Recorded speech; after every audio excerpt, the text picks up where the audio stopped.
Bonjour à tous, j'espère que vous allez bien. L'heure est grave les amis. Quelqu'un a parlé de Tardes de Soledad, dont nous avons fait une critique il y a quelques semaines, et il dit pas mal de bêtises. Et le bâton était trop tendu pour qu'on laisse ça passer. Donc voyons voir ce que cette personne a à dire du film et de l'article qui y est lié dans les cahiers du cinéma.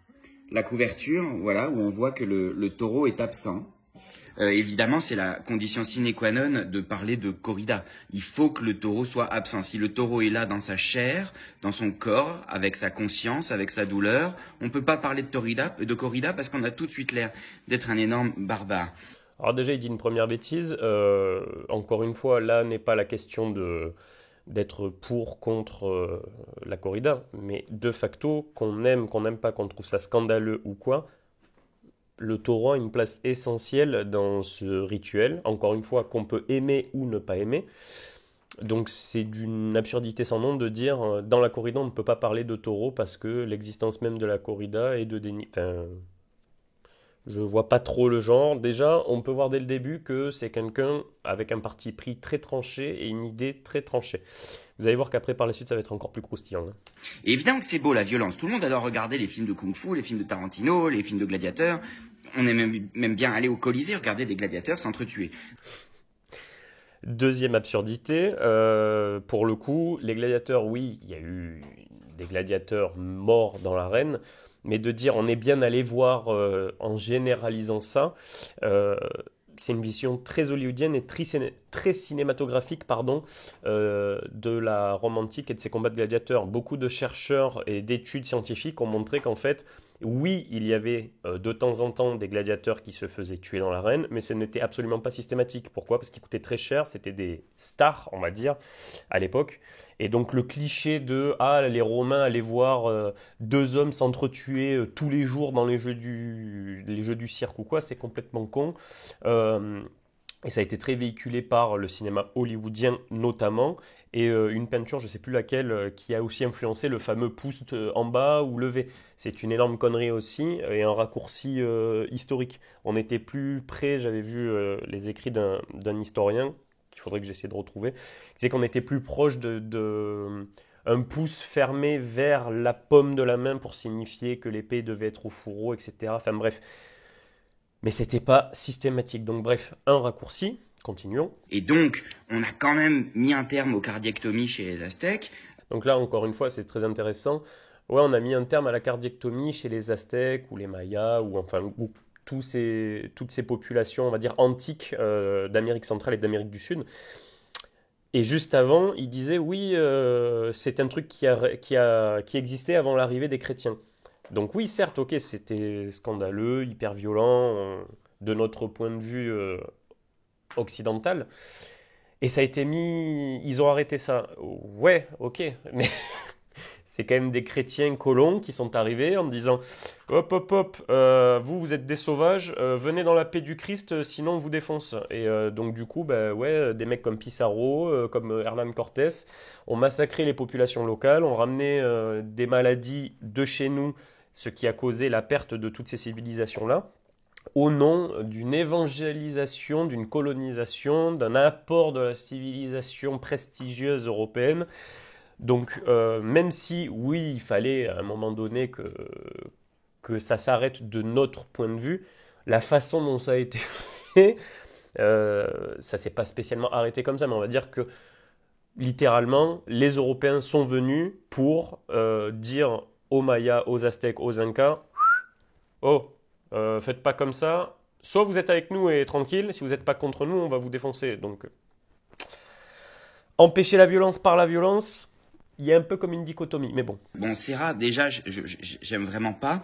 Je pense que c'est un énorme escroc qui s'adresse vraiment aux gens qui ont que ça à foutre de regarder des acteurs amateurs improviser des répliques pas intéressantes. Oui, donc là, ok, jugement de valeur à 3000, on peut aimer ou pas Albert Serra, hein, libre est le choix, mais le raccourci de dire, en gros, Serra, c'est un mec qui filme des acteurs amateurs et qui disent des trucs inintéressants, et quel est l'inintérêt? Qu'est-ce qui fait que pour toi, ce n'est pas intéressant? Des acteurs amateurs, en quelle année être un acteur amateur n'est pas synonyme de qualité et d'un jeu quasiment authentique? viscéral, vivant parfois. Il y a des scènes, ne serait-ce que là, dans l'avant-dernier, je suis désolé, mais dans Pacifiction, les autochtones à Tahiti ou Haïti, je sais plus, je crois que c'est Tahiti, ne sont pas professionnels et pourtant, putain, quelle prestance! Il y a un côté naturel de quelqu'un qui n'est pas habitué par la caméra et qui pourtant, notamment le mec qui fait mon ami tout le temps et tout, qui est fou. Un autre exemple, un peu plus ancien dans le cinéma français, vous prenez un Lacombe-Lucien, le jeune qui joue le Lacombe-Lucien était absolument pas acteur, mais pas du tout.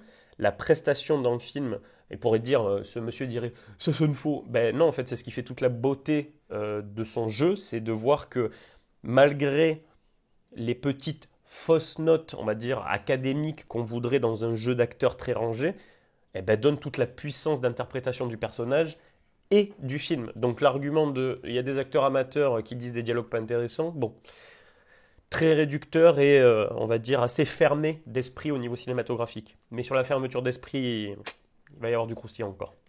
Qui avait commencé avec un film sur Don Quichotte que les Cahiers avaient défendu, c'était une autre rédaction à l'époque. Et je m'étais déjà senti floué parce qu'il y avait eu une super belle photo de paysage pour pour accompagner la critique, qui était évidemment une excellente critique. Il va absolument pas être question de critiquer le talent, l'immense talent des gens qui écrivent dans les cahiers, hein, attention. Mais sauf que je m'étais fait arnaquer parce que du coup j'étais allé voir au nord des Cavalleria, il y avait pas un plan de paysage, le mec ne filmait que ces deux acteurs amateurs en train d'improviser et de se prendre pour Don Quichotte et Sancho Panza. Encore une fois, ça peut ne pas parler, mais le raccourci de je m'attendais à ça et finalement, j'ai été floué, j'y suis allé pour la beauté. Faut quand même, à chaque fois, désolé, mais arriver à faire la part des choses entre ce qu'on attend d'un film, ce que le film nous laisse à croire qu'on va voir, je sais pas si c'est le très bien tourné, et ce qu'il en est réellement.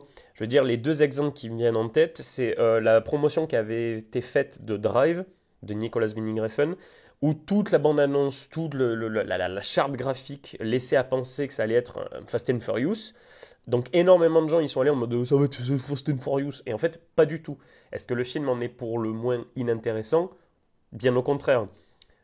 Scum, dont nous avions parlé avec Camille dans une vidéo qui date un peu, était ressorti au cinéma avec sur la bande-annonce une musique Funeral of Queen Mary, qui est dans Orange Mécanique. Donc là, les gens raccourcis, oh là là, film anglais, nanana, Funeral of Queen Mary, ça va être un Orange Mécanique 2.0.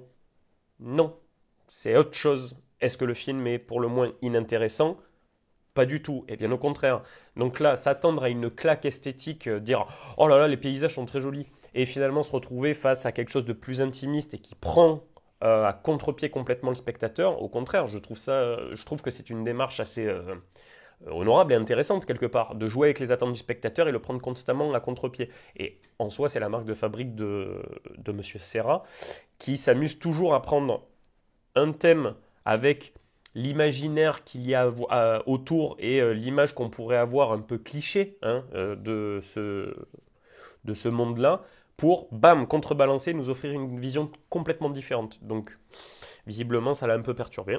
Il écrit au tout début: pour beaucoup de spectateurs, la découverte de Tardes de Soledad, soirée de solitude, évidemment, alors on peut se dire peut-être que la solitude c'est celle du taureau, mais même pas en fait, ils en ont vraiment rien à foutre. Alors, pour le coup, si, en fait, tout le film réside sur ces après-midi de solitude, ce que je dis d'ailleurs dans la critique, et qui est rejoint par beaucoup de critiques sur Internet, ou dans la presse, etc. Pas ici, mais bon, dans le film, on voit la solitude du taureau et celle du torero, et ce choc entre la solitude de l'animal et de l'homme. Donc... J'ai pas vu le film, hein, mais forcément... mais c'est compliqué, quoi. Si tu parles d'un truc et que t'as pas vu le film, putain, mais alors... quelqu'un qui analyse et qui parle d'un film qu'il n'a pas vu, c'est magnifique. Bah, écoute, si tu l'avais vu, t'aurais su que... si, il y a la solitude du taureau, et qu'au contraire, c'est un point quand même central et quand même important du film. Mais bon, passons. Et que, en gros, Albert Serra était le premier mec, c'est un peu en mode les chasseurs, premiers écologistes de France. Quand on regarde Tardes de Soledad, on voit que le taureau il a mal, du coup, en fait, il est contre, en fait. Mais non. En plus, bon, Encore une fois, si tu avais été honnête dans ta démarche et que tu avais lu plusieurs interviews du réalisateur ou écouté plusieurs interviews du réalisateur, il y en a qui disent que c'est de la fumisterie, d'autres non, j'en sais rien, là n'est pas le débat. Mais dans énormément d'interviews, il dit qu'il n'est pas contre, qu'il n'est pas court, qu'il a fait ce film de manière neutre, en montrant purement et simplement ce qu'était la corrida sans passer par des détours, sans occulter une face ou l'autre de la pièce. Donc bon. Qui peut convaincre aussi bien les aficionados que les détracteurs, notamment par la place qu'il accorde à la souffrance du taureau. C'est-à-dire que les détracteurs de la corrida pourraient être convaincus par le film parce que une place est accordée à la souffrance du taureau. Et d'ailleurs, Serra s'est pas gêné pour faire croire, pour raconter qu'une végane était allée le voir à New York pour lui dire « Je suis végane, mais j'ai aimé votre film quand même ». Alors évidemment, le token, là, il va ressortir tous les 4 matins. Et alors, évidemment, la végane, est-ce qu'elle était vraiment végane pour qui fait un film sur la corrida? Peut-être un level de véganisme méga intellectualisé. Encore une fois, admettons, c'est pas vrai, il invente ça pour, on va dire, la promo de son film. Admettons. Bah dans ce cas-là, qu'est-ce que tu fais de cette critique de Criticat? Et alors, moi, la corrida, ça me débecte, je suis végétarien, je suis antispéciste, je suis obligé de l'avouer, au bout de 2-3 corridas, je suis un peu moins sensible. Enfin, je suis désensibilisé par ce que je vois, parce qu'il y a une forme de routine, parce que c'est une forme de boucherie. Quand je vois la première corrida, je suis en larmes. Mais vraiment, enfin, il y a un truc où pour moi, je ne peux pas envisager les choses autrement que du point de vue du taureau, et c'est un drame total qui se joue sous mes yeux. C'est un drame d'une violence inouïe, et je suis en empathie totale avec le taureau. Et il se passe un truc passionnant, parce qu'en plus j'étais avec Thomas Grignon de Criticat aussi à côté de moi, et on a eu la même réaction, c'est qu'à un moment, quelques minutes après, le torero se prend un coup de corne, et moi j'ai sursauté. Et donc du coup je me retrouve en empathie avec quelqu'un qui vient de massacrer un animal de manière complètement gratuite, avec quelqu'un en plus qui a été hyper masculiniste, insupportable, enfin vraiment c'est quand même un mec profondément antipathique tel qu'on le voit dans les 20 premières minutes, c'est vraiment pas quelqu'un avec qui j'ai envie de passer un week-end. Et ils ont été payés par Serra, ils mentent, voire même les critiques de la presse ou sur Internet qui foisonnent, avec des gens qui disent pas forcément qu'ils sont pour ou contre la corrida, souvent contre, et pourtant qui mettent d'excellentes notes au film en jugeant justement la dénonciation et le fait de montrer la souffrance du taureau. Et oui, des gens qui ont un petit regard critique et un recul sur les choses, c'est dingue, hein, c'est complètement fou et inimaginable. Face à une réalité bien plus complexe que les clichés qu'elle charrie. Alors je sais pas quel cliché charrie la corrida, peut-être le cliché du taureau qui se fait buter et qui vomit du sang. Est-ce que c'est un cliché? Je sais pas. Moi, après c'est sûr qu'on peut parler des images de la guerre et dire mais la guerre c'est beaucoup plus complexe que les clichés qu'elle charrie. Encore une fois, c'est d'une connerie sans nom. Oui, dans la guerre, il y a des clichés sur parfois des côtés c'est tout blanc, tout noir. Et ben c'est un peu plus complexe que ça. Il suffit juste d'ouvrir les livres d'histoire, de regarder des films assez neutres sur la guerre, des reportages qui nous montrent qu'un exemple, dans tous les manuels d'histoire, on nous dit « Oh là là, les États-Unis, grands vainqueurs, si les Ricains n'étaient pas là, si les Ricains n'étaient pas là. » Ben, c'est un peu plus complexe que ça en fait. Ils sont arrivés un peu tardivement et on oublie un peu les soldats soviétiques qui ont envoyé près de 30 millions de soldats se faire buter, même si à la base il y avait un pacte de non-agression, etc. On les oublie, c'est un peu plus complexe que ça. Quand il y a des intérêts politiques, oh, on est allé là-bas, machin, oui, c'est un peu plus complexe que c'est les méchants contre les gentils. Le monde est complexe, le monde est rempli de préjugés. Et dans cette complexité-là et dans tous ces préjugés, il faut trouver une certaine nuance. Donc oui, faire un film sur la guerre en disant c'est beaucoup plus complexe que ça, désolé, mais c'est le cas. Quitte à se détacher totalement de la souffrance et du fait qu'elle ne devrait pas exister et que les gens qui l'infligent sont des sadiques. Faisons des documentaires sur tous les bourreaux du monde. Encore une fois, oui, il y en a des intéressants. Que ça choque, que ça révolte, que ça révulse, d'accord, mais dans ce cas-là, tu fais quoi du reportage d'Amin Dada de Barbet Schroeder, de The Look of Silence et de The Act of Killing? C'est quand même con, hein.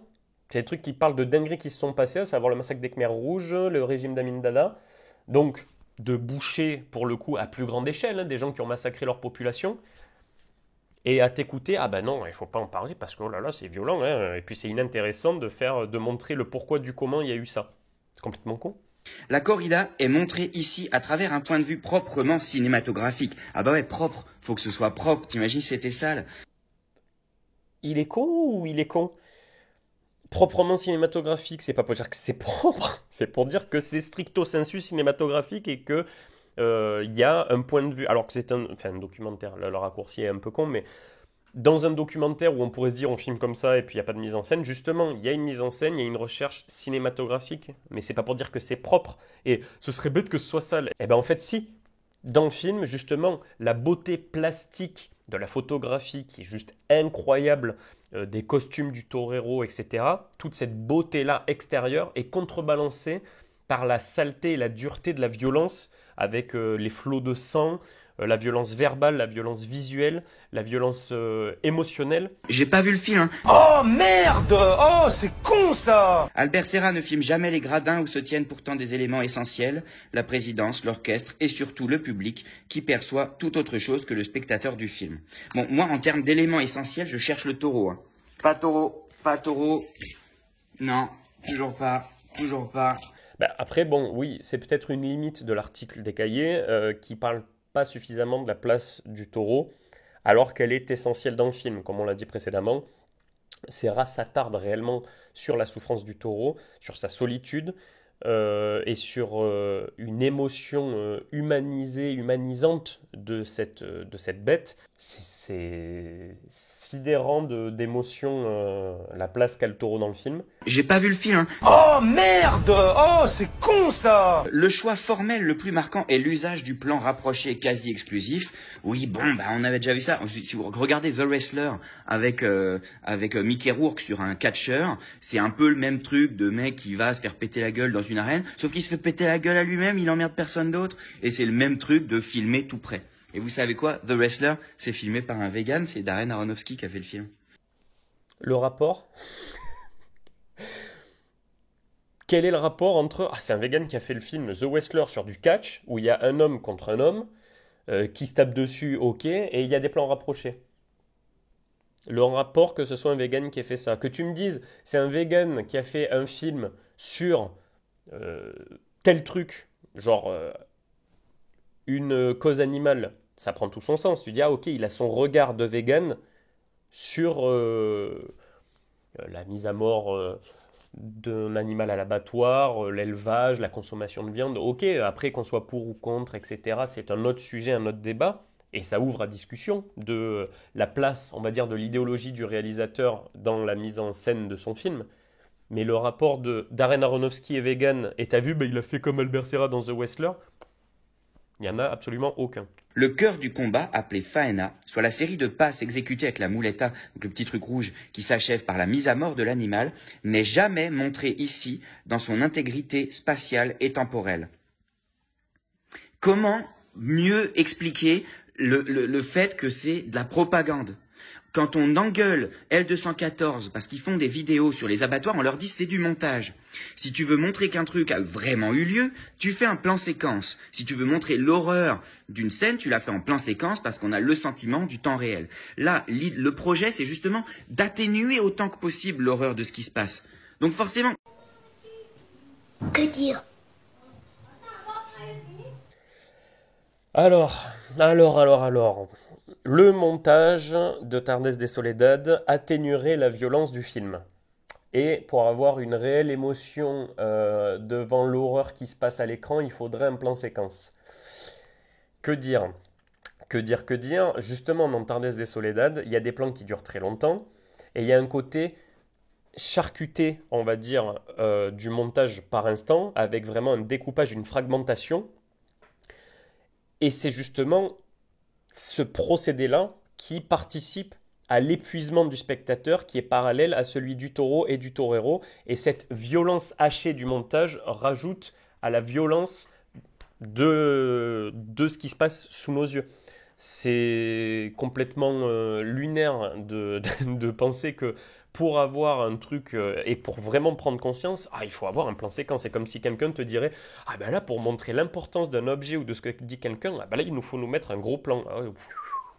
Académisme. Justement, c'est le parti pris du réalisateur de trahir l'art tauromachique, encore une fois des guillemets, la question n'étant pas de définir si c'est un art, d'être pour ou contre, la question n'est pas là on parle de cinéma et de retour critique sur un film, de trahir l'art de la corrida où on voit un plan d'ensemble qui dure dans la durée, pour le hacher au niveau du cadre et au niveau du montage, mais ça ne trahit en aucun cas, pour le coup, ça trahit l'art de la corrida, mais ça ne trahit pas pour autant la violence qui s'y déroule, et ça a tendance même à la dupliquer. Et le fait circulaire du film et la répétition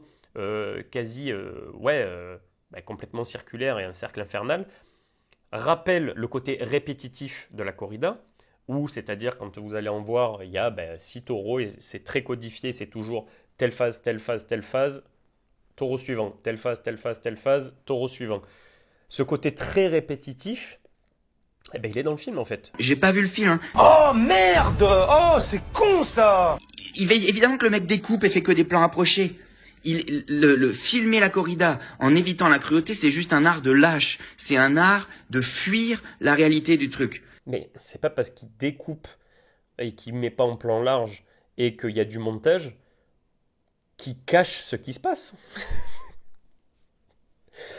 Ah oui, j'oubliais.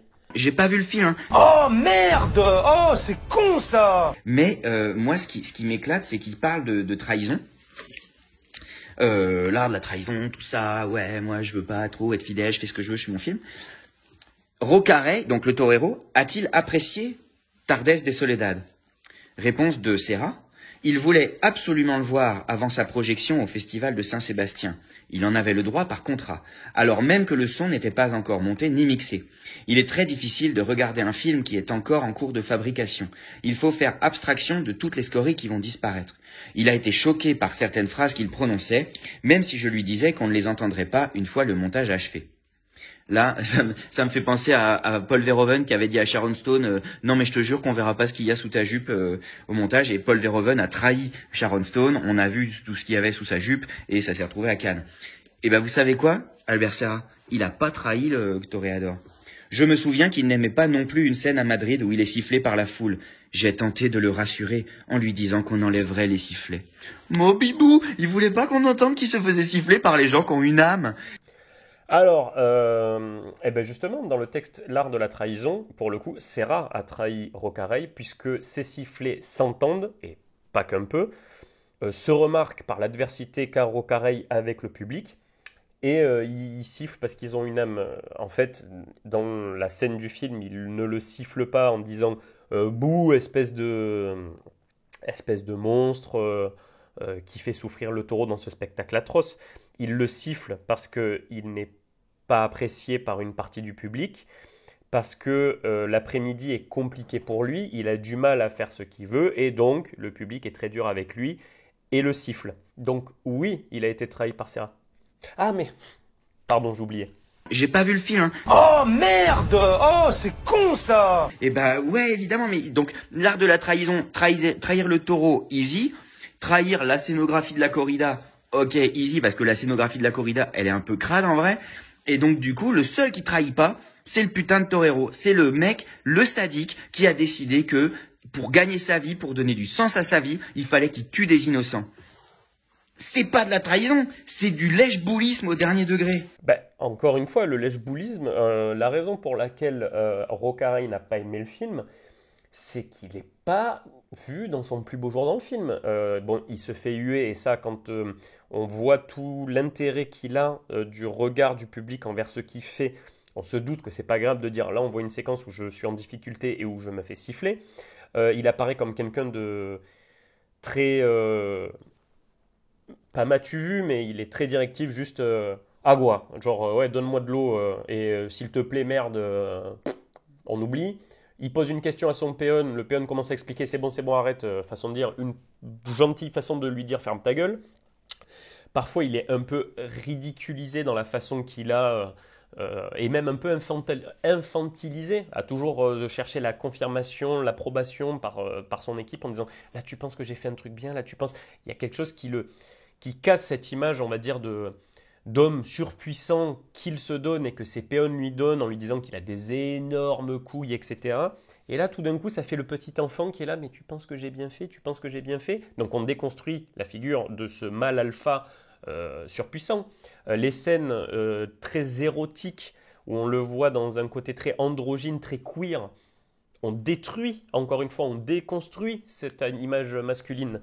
Donc c'est tout sauf du lèche-boulisme de Rocaille. Ah, pardon, j'oubliais, décidément, il faut que j'oubliais. J'ai pas vu le film, hein. Oh merde! Oh, c'est con ça! Et c'est pas possible. Parce qu'évidemment que dans 10 ans, mais je dis dans 10 ans, mais dans 5 minutes, dans 2 ans, dans 2 mois, le film d'Albert Serra sera considéré comme problématique. Alors, en quelle année il est problématique du point de vue animaliste? Parce qu'il filme ce qui se passe de manière froide, avec certes un regard artistique et une mise en scène, un montage, un cadrage qui vient appuyer, on va dire, un propos que chacun pourra en plus interpréter de son côté. C'est ce qui fait la richesse, selon moi, du film de Serra. C'est-à-dire que dans les retours qu'on a, il plaît aussi bien aux aficionados, donc les gens qui aiment la corrida, pour l'originalité du point de vue, l'image renvoyée qu'on ne connaît pas, le côté très intime où on entend vraiment ce qui se disent entre eux, et donc du coup ils se disent oh là là, on a accès à du son et à des images qu'on n'a pas l'habitude de voir. Et il est tout aussi accepté et aimé par des anti-corrida qui disent oh là là, mais quelle façon à Serra de filmer la souffrance animale, etc. Et à contrario aussi, il y en a des anti-corrida qui disent, ben, comme ce monsieur, oh là là, c'est un scandale, n'allez pas voir ce film. Et il y a d'autres aficionados qui disent ce film c'est nul, regardez, on voit que la violence, ça ne sert pas la corrida, ça ne sert pas la corrida. Donc en quoi il est problématique? Il est problématique parce qu'il ouvre un débat, parce qu'il est complexe, parce qu'il est neutre et que dans sa neutralité complexifiée, ben en fait chacun peut y voir la morale et la leçon qu'il veut. C'est ça qui est problématique, que ce soit pas tout noir ou tout blanc et que tu puisses bien rentrer des cases en te disant ah là je suis bien, je suis dans ma petite case positive ou dans ma petite case négative et c'est très clair. On marche sur la tête. Albert Serra a fait un film sur la mort de Louis XIV, qui est un film historique comme ça. J'en parle dans le cinéma des animaux. En fait, l'idée, c'était de prendre ce film-là et de montrer comment, avec une grille animaliste, on peut analyser n'importe quel film et comment le fait de percevoir les animaux comme des personnes révèle une richesse métaphorique dans les œuvres où elle était même pas forcément là délibérément ou alors où elle fonctionnait comme impensée. Et donc, dans la mort de Louis XIV, il y a tout un truc d'impensé parce que c'est un peu la mort du lion, quoi, avec sa crinière. Il a des animaux autour de lui. Il est traité comme un animal qu'on va regarder mourir. Donc, avec des gens autour de lui. Donc, il y a déjà un peu l'idée de la reine qui regarde mourir l'animal. Et puis l'animal sacré parce que c'est... mais c'est un acteur. C'est Antoine Doinel, c'est ça qui joue le... Oh putain, j'allais dire, je suis d'accord avec toi et c'est vrai, et pour le coup, il a raison, même si je suis pas fan de ces grilles d'analyse déjà préconçues et qu'après on pourrait coller façon papier buvard sur n'importe quel film, comme ce fameux test Bechdel qui est une connerie sans nom. Donc j'allais dire, ah bah putain oui, là pour le coup, j'avoue, il a raison. Et il surenchérit après en me disant, c'est qui? C'est Antoine Doinel qui joue... Antoine Doinel qui joue le rôle. Alors pour ceux qui connaissent pas, c'est un personnage campé par Jean-Pierre Léaud dans 5 ou 6 films de François Truffaut. Donc s'il connaît Antoine Doinel, qui connaît Serra, etc., il sait comment s'appelle l'acteur, Jean-Pierre Léaud, et donc lui, ah oui, c'est Antoine Doinel, donc c'est bien. Moi aussi, j'aime bien les films avec John McClane. Vous savez, il a joué dans quoi? Dans Armageddon, il a joué dans... il avait signé aussi dans Pulp Fiction, ouais. John McClane dans Pulp Fiction, c'était vachement cool, ouais. Les animaux sont... Oh. Un petit hommage à Renaud? Moi j'aime bien les animaux, les petits chats, surtout. Si on filme quelque chose, c'est que ça nous fascine. Et là, dans les interviews, il en fait des caisses sur la fascination pour la violence. Encore une fois, je juge pas pour ça, je juge parce que au lieu de travailler sa fascination sur la violence sans buter d'animaux, il va aller il va aller effacer les sifflets sur les corridas, quoi. Ben alors encore une fois, tu peux être fasciné et intéressé par un sujet et être complètement neutre par rapport à celui-ci. Je suis d'accord avec ce qu'il dit. Il y en a qui disent ouais, mais Serra joue un jeu flou entre je suis pour ou je suis contre ou je suis un peu entre les deux, etc. Mais je vois pas en quoi le fait d'être intéressé, voire fasciné par un sujet, la fascination c'est vraiment qui suscite un intérêt exacerbé, une curiosité, ne peut pas aller de pair avec une neutralité de point de vue. Et après, les sifflets, non, ils sont pas effacés comme on a dit avant, mais Décidément, problème de mémoire. Hein. J'ai pas vu le film. Hein. Oh merde! Oh, c'est con ça! Ça fait que en France, à Paris en ce moment, on se retrouve avec des textes comme ça qui parlent d'adoration quasi amoureuse de Torero. En fait, quasi amoureuse, encore une fois, c'est la quadrille du torero qui l'idolâtre. Et même à un moment donné, il y a une scène où tu as un de ses péons qui le voit passer et qui le reluque un peu de bas en haut. On voit qu'ils le kiffent, ils sont en admiration devant ce mec. Alors ça s'explique notamment, parce que de ce que j'ai compris, en gros, les péons sont un peu des toreros frustrés, c'est-à-dire qu'ils n'ont pas eu forcément le talent ou les opportunités de percer et de devenir eux-mêmes toreros. Et donc il y a un côté, bon ben moi je fais juste les trucs préparatoires, etc. Mais j'ai pas le talent, ni la carrure, ni le cours, enfin, j'en sais rien, j'ai pas tous les éléments pour être un torero. Et donc c'est peut-être ça qui joue aussi dans la fascination qu'ils ont pour leur torero qui est un peu leur chef, mais c'est dans le côté amoureux, je le lis plus comme ça en fait, et en aucun cas dans une fascination du public pour Rocaray qui encore une fois n'est pas mis sous son meilleur jour. Mais c'est vrai, merde. J'ai pas vu le film. Hein. Oh merde! Oh, c'est con ça! Qu'est-ce que ça nous ferait de voir un film qui parlerait d'adoration quasi amoureuse du prêtre qui fait les cardiectomies à Tenochtitlan ou du prêtre qui pousse les enfants dans les cénotés chez les Mayas? Encore, bon, il est très axé massacre maya. Hein. C'est comme si le reste de la planète n'avait pas fait des dingueries, que ce soit maintenant ou même par le passé. C'est très axé Tenochtitlan, je sais pas quoi, les Mayas, les Incas, les Aztèques. Hein. Il y a que ça, il y a eu que ça comme violence autre que la corrida. C'est finalement l'humanité a été bien. Alors s'il y a eu que ce phénomène-là dans l'histoire de l'humanité. Le torero met sa vie en jeu. C'est faux. Ben c'est vrai. Désolé de te décevoir, Pipou, comme tu disais tout à l'heure, mais c'est vrai.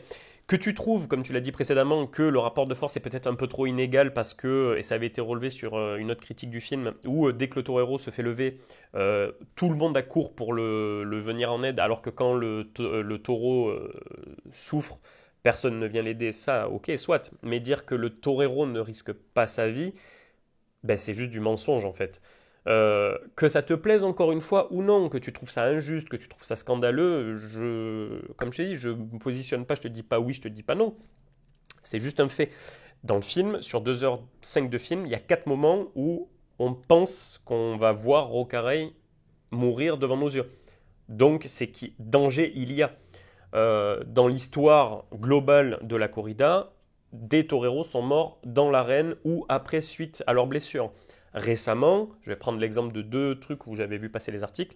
Aparicio, un torero espagnol, j'imagine, je pense, s'était fait encorner. La corne était passée ici et était ressortie par la bouche. Et la rapidité à laquelle ça s'est passé, bah, il a frôlé la mort de ça. Et le seul fait qu'il soit encore en vie, c'est juste de la chance. C'est-à-dire que la corne, au lieu de sortir par là, elle traverse le cerveau, il n'y a plus d'apparition.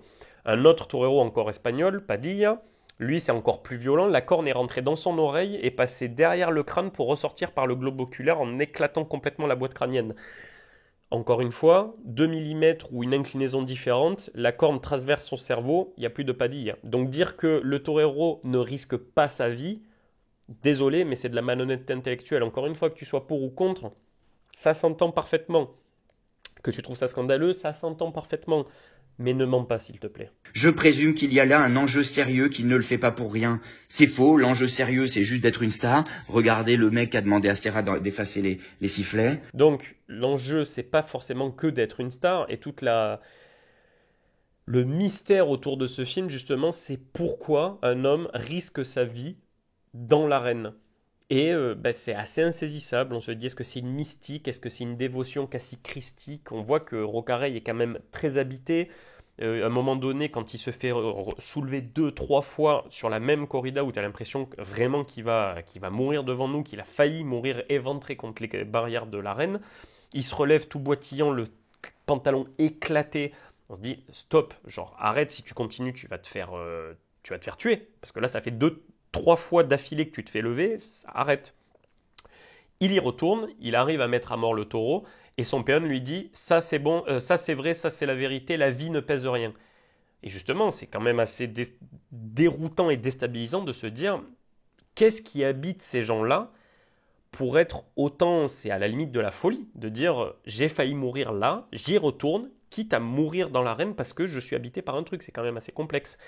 Et pour les sifflets, encore une fois, ils n'ont pas été enlevés. Ah mais, et oui. J'ai pas vu le film, hein. Oh merde! Oh, c'est con ça! On perdait tout sens critique. Voilà. Non mais, on perdait tout sens critique. C'est écrit, j'invente même pas. On perdait tout sens critique. On devenait plus sensible à une certaine beauté, plus mystérieuse. Et ben voilà. Et c'est encore un militaire qui remporte une tringle à rideau. Ben alors, encore une fois, j'avais vu la critique de je ne sais plus quelle chaîne YouTube qui parlait en fait d'une autre lecture du film qui consiste à l'accoutumance visuelle à la violence et du coup à la diminution de l'impact qu'a celle-ci parce que notre œil s'y habitue. Et ça avait été rejoint également par la critique de Criticat, donc qui est quand même un média quand même plus ou moins installé sur le web, et qui disait je vous laisse l'extrait. Et alors, moi, la corrida, ça me débecte, je suis végétarien, je suis antispéciste, je suis obligé de l'avouer, au bout de 2-3 corridas, je suis un peu moins sensible. Enfin, je suis désensibilisé par ce que je vois, parce qu'il y a une forme de routine, parce que c'est une forme de boucherie. Et donc voilà, eux, pour le coup, qui ne sont pas pro-corrida, qui sont plutôt contre avec la démarche qu'explique le critique, et que nous avons déjà mis au début de la vidéo, ils expliquent que au bout d'un moment, on finit par s'y habituer, et donc on perd tout sens critique sur ce qu'on voit parce que ça finit par être redondant, toujours la même chose, et donc du coup on est désensibilisé. C'est un fait, mais visiblement ça heurte un peu la morale et la binarité intellectuelle de monsieur. Dès qu'un truc est un peu grinçant, dès qu'on a envie de se débarrasser de la morale, on met du mystère. Et puis tout ce délire autour de la morale. Arrêtez de parler de morale et parler de cinéma, bordel. Le taureau regarde exactement dans l'axe de la caméra sans bouger ni être distrait. Il y a ça dans Cow de Andrea Arnold, soit dit en passant. Où Andrea Arnold filme la mise à mort d'une vache plein cadre à la fin du film. Mais à aucun moment, Andrea Arnold ne fait passer les éleveurs pour des héros. Après... Très bon parallèle de monsieur. Les éleveurs ne passent pas pour des héros. Dans Tardes de Soledad, Rocaray et sa quadrille ne passent pas pour des héros. À aucun moment. Entre eux, oui, mais le point de vue assez distant et la révélation parfois même d'insultes qu'il lance envers le taureau, au contraire, nous met à distance de ces gens-là et re-questionne justement le pourquoi du comment tout ceci est fait. Mais à aucun moment, ils sont érigés en héros, super génial l'identification. Mais encore faut-il avoir vu le film. Ah, et attends, est-ce que c'est ton cas? J'ai pas vu le film, hein. Oh merde! Oh, c'est con ça! Elle est là la différence. Non, la différence, ce serait de voir le film avant d'en parler. C'est tout. Le documentaire doit toujours trahir son objet. Ouais. Et effacer les sifflets pour pas vexer le torero. Ils sont pas effacés. C'est con, hein. Qu'est-ce qui vous a le plus frappé dans Tardes de Soledad, demande Fernando à Francis Wolff. Faut lire L'imposture intellectuelle des carnivores de Thomas Lepelletier pour connaître Francis Wolff. Lepelletier prend des extraits de Francis Wolff et vous démontre que ça ne repose sur rien de tangible. Ça ne repose sur rien de tangible, comme ce que tu dis. Depuis 35 minutes maintenant, tu parles d'un film que tu n'as pas vu, avec à la base qu'un seul article, que tu prends pour argent comptant. Il a des limites, ça je suis d'accord avec toi, mais la réflexion s'arrête là. C'est con, hein. On le voit lancer un regard hagard et haineux à cette partie de l'auditoire. Franchement, je pense que j'aurais pu trouver ce film génial si le taureau avait été en image de synthèse. Ah, c'est le comble, hein. C'est le comble. Ah, mais mettez de l'image de synthèse, hein, c'est tellement plus... Là, on prend réellement conscience de ce qui se passe, hein, avec un truc qui déforme complètement la perception et la réalité des trucs. Ouais, on va mettre des images de synthèse, ouais. Pour aller plus loin dans son raisonnement, ouais, on va faire un film sur la Shoah.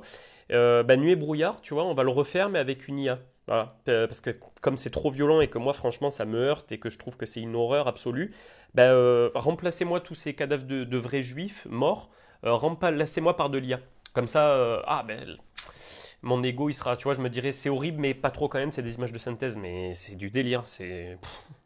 Aviez-vous déjà vu la corrida filmée ainsi? On ne l'a jamais filmée au ras du sable avec un cadrage aussi serré. Ouais, bah c'est Dune. J'avais fait ma critique de Dune en disant que Dune c'était un film sur la corrida. Le père dans le premier Dune, il est tué par une banderille qui lui rentre dans le dos et il y a tout un truc, une symbolique sur les taureaux et tout ça.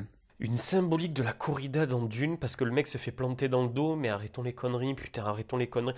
C'est la limite, du coup, de cette lecture pré-découpée, dans lesquelles, à chaque fois, c'est le bingo de l'analyse avec son sujet. Et puis même, encore une fois, la symbolique du couteau dans le dos, ou de l'épée dans le dos, n'a rien à voir avec la corrida. C'est un truc qui remonte à il y a bien plus longtemps que ça. César déjà se faisait planter entre guillemets un couteau dans le dos. L'intention et l'expression se mettre un couteau dans le dos, on pourrait remonter encore plus loin. Le baiser de Judas à Jésus qu'il trahit et qui entre guillemets lui a planté un couteau dans le dos en disant je t'ai trahi. Ça remonte à la nuit des temps, l'imagerie du couteau dans le dos pour la trahison. Et en aucun cas un truc par rapport à la corrida. Mais comme ça rentre dans la petite grille de lecture de papa, et ben du coup monsieur en parle. Mais la peur de la mort, mais je suis pas sûr qu'il parle de la peur de la mort dans le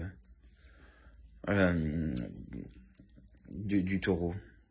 Alors le film parle de cette peur-là, mais il la montre de manière assez mystérieuse, n'en déplaise, par le début avec un long plan de 3 ou 4 minutes sur un taureau seul dans la nuit qui fixe le spectateur pendant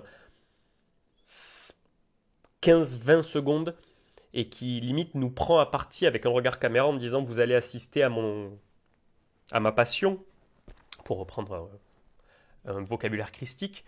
Et la façon qu'il a au début de se mouvoir dans la nuit, le noir du pelage avec le noir de l'obscurité, laissant juste après apercevoir ses cornes, montre une bête magnifique et touchante qui est, on va dire, condamnée à disparaître dans la nuit et qui disparaît complètement. Donc oui, il y a cette peur de la mort du taureau. Mais j'ai pas vu le film, hein. Oh merde! Oh, c'est con ça! À tel point que je pense que certaines organisations anti-corrida ont validé le film en se disant qu'il montre combien c'est un spectacle barbare. Alors, à tel point que je pense que certaines organisations anti-corrida, je pense qu'il faudra vérifier. Parce que moi, je pense que c'est pas vrai. Ah, tu penses que c'est pas vrai? Ben encore une fois, renseigne-toi, lis les critiques, regarde les avis des gens qui sont contre la corrida et qui ont adoré le film, et puis après tu pourras parler. Mais visiblement, t'aimes parler sans avoir vu les choses ou avoir lu des trucs par rapport à ça, et tu te concentres dans ton prisme interprétationnel. Bon, écoutez, ça fait 40 minutes, ça va faire 2 épisodes de New Girl. Je pense que j'ai plus ou moins fait le tour.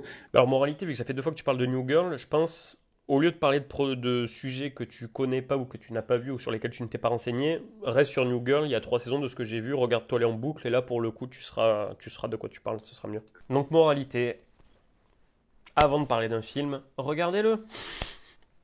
Et pour reprendre les paroles d'un grand sage, un critique objectif qui parle de morale... C'est comme si des chevals qui appellent des chevals!